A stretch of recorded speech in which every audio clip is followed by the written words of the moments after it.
Welcome to episode 20 of the Fitasylum podcast. Today we're joined by Abbie, a former student. But before we get into that, I'd just like to say a huge thank you to all the responses and everyone who has messaged me. All the positive feedback for the podcast, guys. In particular, I had a Kath Long message me just to say how much she was enjoying the podcasts. So it's greatly received. So thank you very much. And thank you for all the amazing reviews. So today we're joined by Abbie. Abbie did her personal training course with us early last year. And now she's moved on and she's working in the industry. She's had a couple of different jobs. And as always on the podcast, we want to get real people, real students telling their real stories. Abbie, welcome to the podcast. Hello, thank you. You'll have to come a little bit closer to the mic. Okay.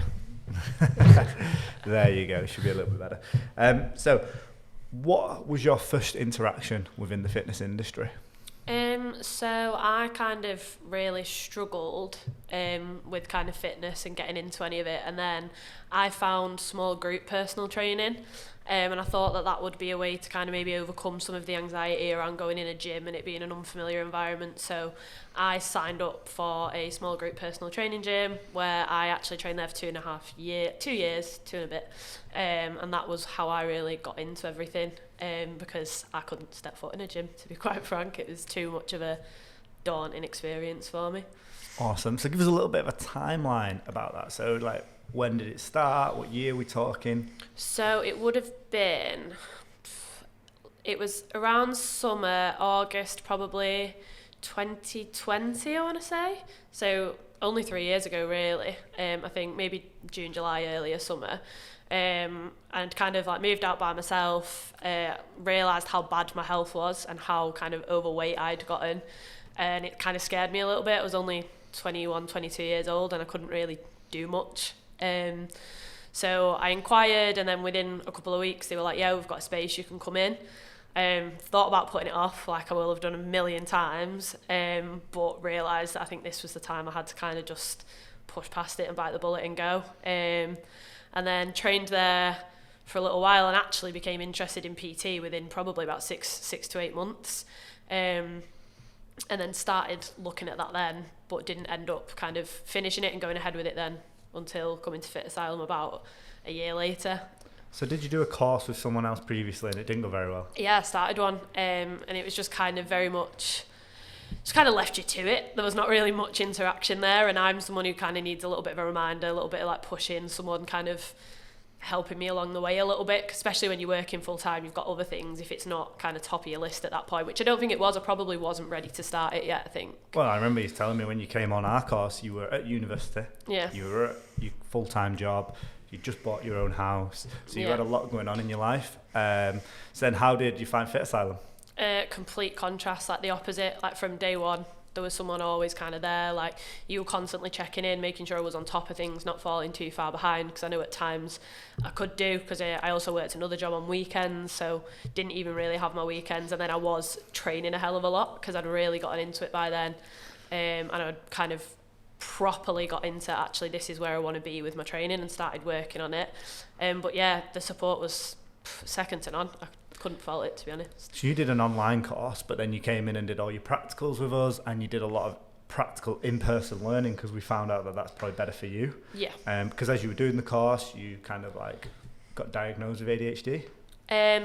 Not officially, but kind of like I'm pretty certain I'm on the route of going down there now. Yeah. And I have spoken to someone about it, and I'm on the process of that now. But yeah, I really struggle with online learning. Even working from home now, some of my work for the gym is from home, and that I often find slips way more than the quality of my work in the gym, because I struggle with the focus and with keeping on top of it, and organisation as well, which is a big thing I'm working on at the moment. But yeah, I think realising that kind of was a reassurance, but also a little bit like, okay, I can't just snap my fingers and everything will work. I know on part of the course we do like SWOT analysis, and we do continued professional development plans and development plans personally, and a lot of yours were around time management and organisation, so it's good to hear that you're still working on that and you've developed it, and hopefully it's got a little bit better. But what made you carry on your fitness journey? So you talked about in 2020 you started your fitness journey. I know from speaking to you, you were doing like 2 sessions a day. You were on a very restrictive diet, which a lot of people will go, well, that's a really bad thing to do. But I think experiences in the industry really shape who you are as a person and a PT, and you can kind of develop your own theories and the way you go about it, and trying lots of different methodologies is really going to help you in the long run. Would you agree? Yeah, I would agree. I would personally, not by choice, put myself on a restrictive diet again, just because I know it doesn't work for me. When I did heavily restrict myself, so when I first started training, I think the first 4 months I lost 3 stone in 4 months. I was eating quite low calories, and I wasn't training ridiculously at that point, but diet wise I really restricted myself. I gained nearly all of that back in COVID when we went into lockdown for a little bit, which was partly kind of maybe a bit of an all or nothing mindset. I wasn't training, so I wasn't focusing on my diet. But I put a lot of that back on, and then I went back into it. I probably went too far with my training at one point and was doing, like you say, a couple of training a couple of times a day. But my diet stayed comfortable for me and not super restricted, and I lost all that weight again and kept the majority of it off through what I would say was more sustainable for me. And at the time I had the time to do all that extra training, so it worked for me at the time. But I am more favoured from experience, though. I think, like you say, everyone should kind of try all these different things, but from experience for me personally, and I think for a lot of others day to day, a more sustainable, steady approach is the way forward. But equally, trying something that is a bit more kind of regimented and gives you a goal, maybe a 12-week goal or however long, is always good to try to see how far you can maybe push yourself and go with it. Oh, I love that, to be fair. And I was just about to ask, like, what did you learn from your fitness journey? But what I'm taking from that is you kind of pushed your body to the limits, you found out where you could go, you found out what it meant to do a restrictive diet, so now you can plan for that in the future. You know, if you ever need to go on a restrictive diet, or you know what it takes, you can mentally prepare as well as physically prepare, and then go about doing all the little bits and bats you might need to do. So it might be, right, I'm going to meal prep, I'm going to take out some of my social activities, I'm going to try and focus on this, focus on that, you know. And I think the reason why I think it's a good idea to experience these things is because you'll be better served going forward in the future. You'll have experience of what it takes and what is needed. A lot of people say, oh, I can get into shape whenever I want, because I can just kind of go on this restrictive diet and I can change the way I train. I can do it for a period of time. And I always say to people, if you go, oh, I'm going to lose body fat but have no end goal, it's very rare that you will achieve that goal. But if you go for 8 weeks, I'm going to be really strict, or 12 weeks, or 16 weeks, whatever it may be, I'm going to be really strict. I always think those goals are more attainable. Would you agree? Yeah, definitely. And I think sometimes you kind of have to identify when your own goals change as well, which is 100% what happened to me. I started at 15 stone, solely got into it for my health, fat loss. So the restrictive diet and kind of just eating in a deficit the whole time was what I thought I was going to have to do. And then I started realising, you know, actually I'm really quite strong naturally, and I also was working really hard on it. And as I built that up more, I gained a lot of a better relationship with my body, because I realised I was strong, and actually that was more important to me than looking like X aesthetic. I remember I had a mood board with a picture of a girl off Instagram that I wanted to look like. I don't really particularly want to look like that now, not because there's anything wrong with it, but because my goals have completely changed and I'm much more comfortable with where I am. So I think once your goals change as well, it's fine if you can switch that on, but you have to think about whether that is your goal and whether that's actually what you want. Because I think sometimes as well, if you go, oh, I'm going to do this for 12 weeks and be really strict, but if you don't know why you're doing it, you're less likely to stick to it, and it's because it's not really your goal. So knowing your why, you would say, is a really big 100% factor of your fitness journey. Yeah, and I've used that line with clients a lot before, because sometimes if you dig that little bit deeper, like I had one guy say to me, like, he just turned around and went, well, I've got 2 young kids, like I want to be able to like pick them up and play around with them, and I can't really move much at the minute. That's a big why. That's a huge motivation for someone, as opposed to, well, I just kind of want to look like this, and they don't really know why or how to get to the bottom of that. So do you want to tell people listening what your goals are now? So my goals now, I train currently for powerlifting. So my initial goal would be to kind of experience a comp, but go into it with no expectations, just get comfortable with it, gain some confidence and have the experience, as opposed to going in being really harsh on myself and expecting a certain outcome. And then eventually I just want to get a hell of a lot stronger with that, which is sometimes tough for me because I'm really impatient. For example, I know I can lose body fat and get into a certain shape quick, whereas building strength doesn't happen quite as fast once you get to a certain point. Yeah, it's all about earning it, and you have to do it in the right way. Yeah. And the reason Abbie got into powerlifting is during the course we did a lot of strength testing, particularly for level 3, and I think that was a realisation for you of just how strong you were. Would you agree? Yeah, definitely, because I remember in the gym when I was just kind of training for training's sake and just strength and getting a bit stronger but not really knowing the ins and outs behind it just yet. I didn't really deadlift. Like, I just kind of was like, I can't be mad with deadlifting. I don't like it that much. It's probably my favourite thing to do now. And I think the first time we did was when we tested that, and I remember it kind of kept going up, and I was a little bit like, okay, I knew I was strong. Like, I had a little bit of faith there. But then that was kind of a day for me where I was definitely like, okay, why am I not doing this more? Because that made me feel really good. And that's where I've struggled with confidence a hell of a lot. Powerlifting and training for strength kind of lit a bit of a fire within me of something that, you know what, you're good at this, like have a bit of faith in it. It gave me that confidence, and that's how I kind of transitioned from focusing on necessarily what I look like to actually, you have this kind of talent, nurture that instead and work on that, because that's something that brings me a lot more confidence as opposed to constantly thinking, oh, I have to look like this. That's excellent. So I love how you've changed your perspective, and you've still experienced it. So, you know, I know you're preparing for a photo shoot at the moment for work, so you kind of know what to expect, and you've tailored your nutrition and your training around that. So you might, you know, limit how many times you're able to train, or you might limit your kind of potential in strength. So that's really interesting. But other goal setting techniques, you mentioned earlier a mood board. Would you recommend them to people? Yeah, definitely. Like, it certainly helped me. And when I think back to that mood board, I did achieve probably 90% of what was on there. So, for example, I had completely changed my body and my shape. I just wasn't that picture, but then that picture also wasn't me. So I was never going to be that picture. Buying my first property was on there, getting a new car was on there.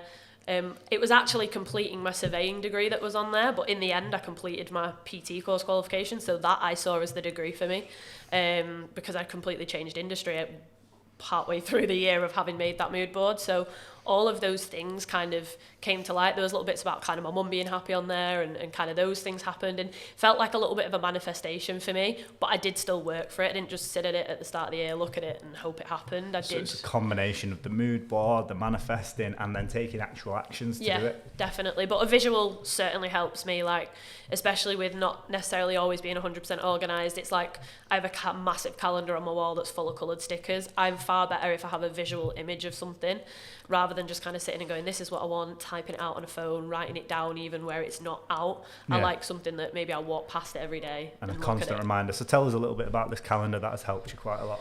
So it's basically just a big wall calendar. It's for the fiscal year, because I started in like May time, so it starts in April. It comes with about 4 different coloured stickers, but I actually cover 7 sites for my job in terms of training, so I had to buy more.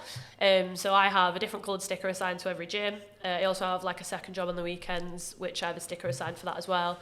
And I just have every day a shift. I have written on the sticker the times of the shift, and then I have a note of how much each shift is worth, because each one's a different number of sessions. And that basically, it shows me where I am, where I'm working, so I don't show up at the wrong gym in the morning. It also tells me how much I'm earning for the month, which I've never really been able to keep track of, or had to, because I've never been self-employed, and I've always just worked It's a really normal good tip job for a lot of PTs who are self-employed. So I have what each shift is worth, and then I have post-it notes at the bottom in different colours, calculating the total of all my work. Has this worked better for you? 100%. Awesome. I haven't turned up to the wrong gym once, so that's a good start. Sounds like you've done that before then. I probably would have done it at one point. So we're going to move on. You've talked about work now. Why did you want to become a personal trainer? So I think I obviously got into kind of the fitness industry as a whole a little bit about transformation. It was a small group gym, it was a transformation gym, and I think I wanted this huge physical transformation at the time. And what actually happened was that in total I lost about 4.5 stone, which, you know, it's great, but I think the transformation for me was mental. Like, who I was 3.5 years ago is completely different to who I am now in so many ways. It was a change in confidence, and it was seeing how having coaches helped me do that, and how much I respected and admired them and trusted them. Like, I built such a good relationship with my coaches at the time. I was there for over 2 years, so I saw them. There was one point where I was training 6 days a week. I saw them 6 days. So I built a really good relationship, and seeing that, and also the community that I got from it, the people I met people that were more positive, that had good habits, and I was surrounding myself with a community, and I started to notice how I was kind of naturally falling into helping everyone else there do that, and naturally kind of becoming a part of almost the team there before I officially worked there, because that was my first workplace. And I just loved it. I loved being able to help people. I liked the feedback I was getting before I was even kind of a coach or a PT. So seeing how they helped other people, and that's always something I think I've been missing in my previous jobs. It's always been numbers based. I've kind of gone corporate and that kind of industry, and I'm actually very people driven, and I think I finally recognised that that's what I was missing in my work, and that's what becoming a PT has kind of done for me. It's given me that job satisfaction through people, through feedback and interaction, and how I'm having an impact on others, because that's something that's actually always been really important, but I haven't put it in my work life, which is the biggest part of your life. So I feel very lucky that I'm able to do that in my day-to-day. That's awesome. And I know you talk about being people-driven, and there's a story from yourself that I know can like kind of validate that, is you were offered a better job with a bigger salary to work in an office, and you decided not to, didn't you? You decided this is what you wanted to do. Yeah, definitely. And it would almost be easy and seamless to go ahead and do that. And my any financial worries would probably be gone, like anything like that, and it'd probably be easier for me to sustain my day-to-day life in some ways. But I just kind of had to say, like, but I love what I do. As much as I'm busy and, you know, I'm often stressed, it's the only job that's been worth it for that. And I've often said to people, had I been doing any other job for this past 6 to 12 months, I would have probably left by now, because it has been hard work, but because I love what I do, and this is the only thing I feel like I've got a true drive and passion for, I'm not willing to give it up, even for more money. Love it. And so that leads us quite nicely onto then, you've talked about starting as a personal trainer. It was quite difficult for you. I know we had quite a lot of initial conversations, especially when we first started. We even set you up with an interview when you finished your course at Total Fitness. You chose not to go to Total Fitness, you chose to go to David Lloyd. Tell us about starting that. Was that about a year ago, would you say? Or slightly less? Slightly less than that now. About 9 months ago? Yeah, probably around about that much. So I wasn't there for very long. The first couple of weeks felt great. Like the staff and everything, it was super supportive. It felt like a really nice environment, and I'd done a few interviews and had a few offers, and I felt like, obviously, you go to an interview, everyone puts their best foot forward, including the company. Yeah. So, and I probably sometimes can be a little bit naive and gullible, so I will, like, oh, we're going to do this for you. And what David Lloyd did was, when they heard I had other offers, they basically doubled what they were kind of offering me from 2 weeks of kind of paid hours to a month. So you'd got a job offer from Total Fitness, where we'd set you up an interview with. You'd got the job offer from David Lloyd. You were already working in a private gym, where you were training, and then you also had the group training, which you'd originally started at. They took you on when you was a level 2 to run classes. Yeah. So you kind of had 4 really good offers there. A couple of them that you knew quite well, and 2 of them that you didn't know as well. Yeah. So then talk us through how David Lloyd was then. So when I started, like I say, it was kind of great the first couple of weeks. I enjoyed it. It was a good atmosphere. They kind of throw you in, had me do loads of the classes, so it was nice to experience different kind of training. I felt like I was pushing myself outside of my comfort zone, and I definitely wasn't used to kind of, even though it is more a high-end gym, a commercial gym still. And I think the more I kind of worked there and realised that, you know, that was where I was having to build my client base, and I was struggling to find the people I connected with there. And I think I kind of gave it a little bit of time. I kept pushing. Like, they do a lot of free sessions, and your job is to kind of convert from those free sessions. But I found that a lot of the people kind of weren't motivated, weren't ready to start. And the few gems I did find were the people that were like me, but there wasn't very many people that were like me. Not in a negative way as such, but there was a couple of people, for example, who were scared of touching a barbell in the gym. Yeah. Like, they didn't want to go near it, and they were the 3 people, and they were kind of similar age to me. They really wanted to get into strength training, but they found the gym, and particularly in David Lloyd, maybe quite intimidating.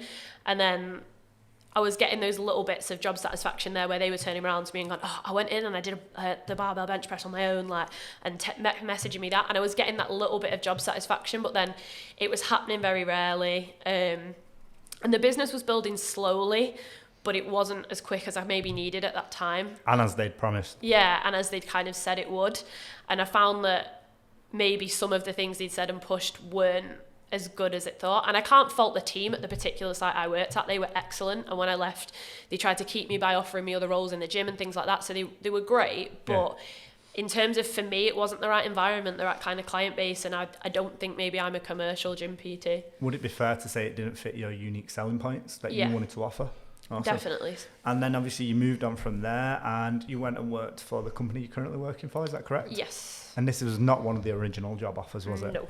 And the funny thing is, Holly, who you will have heard on the podcast previously, attended this gym and did her own journey with them. So it's really interesting that life works in that little cylinder. Yeah. So tell us a little bit about your new job and how you find it and what it entails. So I am back in transformation, so to speak. So it's another small group facility, but they have a lot more of kind of a rigid and regimented kind of way of structure. working. Yeah, so everyone does the same sessions. They stay that way for a month, then they change. They also have a means of testing their strength that stays the same for 3 months. So it's quite good in that they do still pay attention to that strength side of things, and I like that about them. And it basically works kind of, you do a morning shift or a night shift of X amount of sessions, paid per session, opportunity to do some of your own one-to-one there as well, which is really good. And then they do some other focuses of particular body parts. So they may have like an 8-week specialised programme around, I think it's called like back attack or something, which is like back workout. So they have quite a lot of diversity in the programme and the sessions they offer, which I quite like. And then I also run the online program for them as well. So I get to kind of deal with my own clients online because I'm the only one who does the online. So that's quite nice. I get to kind of build a relationship with people there. So far so good. But I've only been there about coming up to 3 months now. Nice. So would you agree that all your experiences from working as a level 2 coach in that first group session gym and then going to David Lloyd for a period of time and then going to this new transformation gym, which is more strength based, would you say all those experiences have made you a better coach? Oh, 100%, because every single place has been entirely different. It's like now the nature of my job is largely kind of covering all the different sites, whereas normally in this company you work for one site, maybe 2. I work for 6. Wow. So it's a lot of traveling, but I do get compensated for that, which is really helpful. Definitely my experiences have helped me because there's kind of almost both client bases there. There's the community and the kind of people that I felt like I connected with in my first job. But there's also some clients that are similar to kind of the clients at David Lloyd because it is a little bit more of an expensive gym. It is a little bit more upmarket in some ways. So it's kind of combining those together. But I think one of the things I was really missing at David Lloyd was the sense of community that I had previously. And I'd become really accustomed to that. But I was kind of trying to push myself out of my comfort zone. But sometimes it isn't just your comfort zone. It's where you work best. Yeah. So I think that sense of community is something that I really enjoy, and being able to build that with other people. And I think that's why they retain so many people, because of that sense of community. And do you think over that year you've developed your skills and your unique selling point better? Because you've filled quite a lot of roles there. I know when you was at the transformation gym originally, they had you doing a lot of sales, admin. When you were at David Lloyd, you were kind of running a lot of classes, but you also had to design your own classes and run your own kind of workshops. And then at this gym, you're designing the actual program online. So you've got quite a lot of different roles there, and you're delivering different groups. So with the first one was larger groups, the second job at David Lloyd was one-to-one and small group, and then this is very small group. So have you found lots of different skills that you've developed over that time? Yeah, definitely. I think probably in my first job, it was small group PT, but then I remember walking into a session one morning and there was 13 people in it. So it wasn't really small group. And you coach in strength training, it's tough to kind of coach 13 people on your own in one session. Whereas here it's limited to 6, so I feel like I'm able to put into practice the skills that I can use in a one-to-one session a lot more, and it is easier to coach. Sometimes a little bit difficult with fast rests timings because of the nature of the training, but I can put it into practice far more. And then David Lloyd gave me a little bit more programming experience with my one-to-one clients, so I've still got some of that there. So even when I'm not programming the in-house sessions, I look at things and I recognise, I'm like, that's why they've done this. So then sometimes people might be like, I can't do this exercise, can I switch it out for this? And I'm able to go, no, actually switch it out for this instead if you can't do it, because the reason they've put that here is because of this. So you've got good adaptations and you've developed that chaining and rechaining ability. Yeah, I'm definitely better at thinking on the spot, because that was not a strength of mine beforehand, 100%. Sounds really exciting. So we'll move on to what are you excited about for the rest of 2023? What is something that really excites you? I'm definitely... Oh, it's a tough one. There's a few things. So probably firstly would particularly be my own training, because I probably haven't been training properly for powerlifting for very long, so I'm excited to see where that takes me, how much I can push myself, because I think I got a little bit complacent with it for a little while. When I first started working in the industry, my training kind of went... Happens a lot. Slipped a little bit, and I really want to make sure that doesn't happen, so I'm excited to kind of put a lot of my energy into that, and then also to keep doing what I'm doing. So I'm super busy at the minute with work, but that will quieten down later on, so I'm kind of excited to get back into the opportunity of focusing on my unique selling point and where I want to take that in terms of my own business outside of another company. So I'm excited to explore that, because I would quite like to deal with kind of people suffering from gym anxiety and things like that. I think that's where I'm really well placed, because I've been through it. A lot of people maybe in the industry have kind of been into fitness for quite a while. They've always had some degree of that. I haven't. I didn't do anything before I started getting into fitness. So if I've got someone who's like, but I've got no clue, I've never done anything, well, neither had I. It's able to so you're put very yourself... relatable. Yeah, so I'm excited to see where my experiences can take me. And then I've also actually, my second job that I mentioned before, kind of inspired by Fitasylum, I've actually started kind of being an assistant on teaching the PT courses to people. Oh, is that on Saturdays? I remember discussing that. So I really enjoy that. So I'm kind of in the process of getting my qualification done for that. I'm really excited for that, because it's something I completely didn't expect, and I love it. Oh, wow. That's amazing. So just quickly to wrap up, we need one tip for people currently in education, and it could be any educational course, and then we need one tip for fellow professionals, and this could be PTs or it could be any profession. So one of each, one from education and one for professionals. So for the education, I would say just persevere with it is a big one, because often when you've started the qualification, you've got so many other commitments as well. So you might have work, you might have your own training, because you've probably got into it out of a interest if it is a sport-related qualification. Persevere with it. It can be hard doing study, work, keeping up your lifestyle, but there'll be times, like, I know there was times for me where I thought, I don't know if I'm going to get it done, but with the support from Fitasylum and just being like, no, this is what you want, get it done. Remember why you're doing it and just persevere with it and just stick at it, because it can be difficult. Awesome. And one tip for professionals? So for me, that one would be just taking opportunities. Like we've spoke about kind of how many different roles I've had already, and that's because every time something's come along, I've gone, you know what, that's a really good opportunity. And even though some things may have their pitfalls, you're never going to necessarily have the perfect opportunity come up, but take as many as you can and make sure you get in different experiences, pushing yourself. Take opportunities that you think you might not necessarily be good at. Like I didn't know that I wasn't going to fit at David Lloyd, but I also didn't know that I wasn't or was. So it's kind of both. So just take those opportunities, learn from them. No opportunity is a bad one, because if it doesn't work out, you've learned from that and you can go on to taking the next one. So I think that would be my point for working in the industry. Love that, Abs. Thank you very much. You've been a fantastic guest. We will link your social medias below and invite you to the pod. Thank you very much. Thank you.